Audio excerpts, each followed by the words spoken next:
What's up, my juice lovers? Charlie Wetlaufer here, second generation owner of Good Nature. Today we're going to be doing some bulk juicing.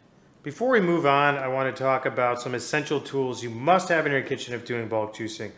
First of all, you got to have plenty of bins. If you're using Hummingbird, I recommend these Hummingbird recipe pins that actually fall off, they actually hang off right at the front of the juicer, which is great because then it catches anything that falls.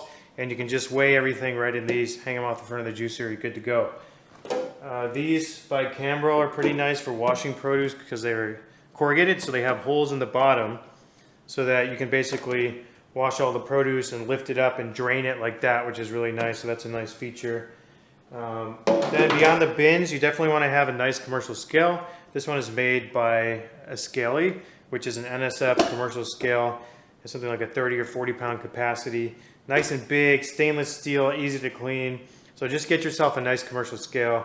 And then, last but not least, a sharp knife and a good cutting board. So, sharp knife, I've talked about this in other videos.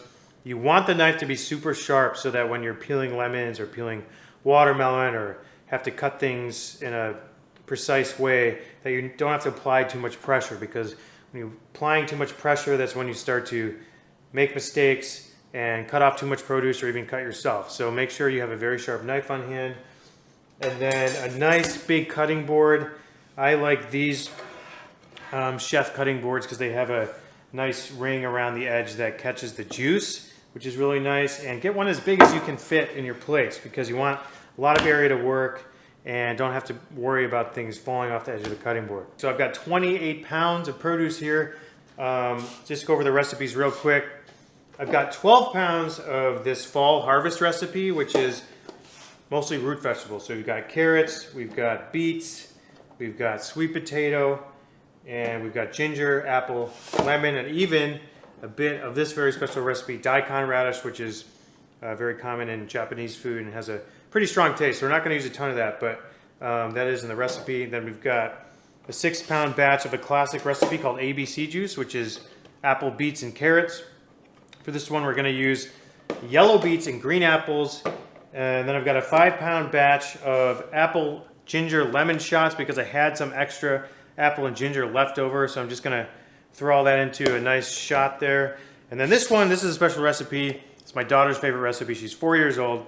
She loves good apple grape juice. So it's apple and grape, just a touch of lemon just to extend the shelf life. So altogether, 28 pounds of produce. Let's make some juice. Got the first batch hanging off Hummingbird ready to go. The rest of it is on the counter behind me. I've also got my fresh filter press bags ready to go, so I don't need to look for those. And I've got a giant pitcher for bottling the juice when it's done. I've got 12 ounce glass bottles. I've got 6 4 ounce shot bottles. We'll see how much juice we get. But with that, we are ready to go.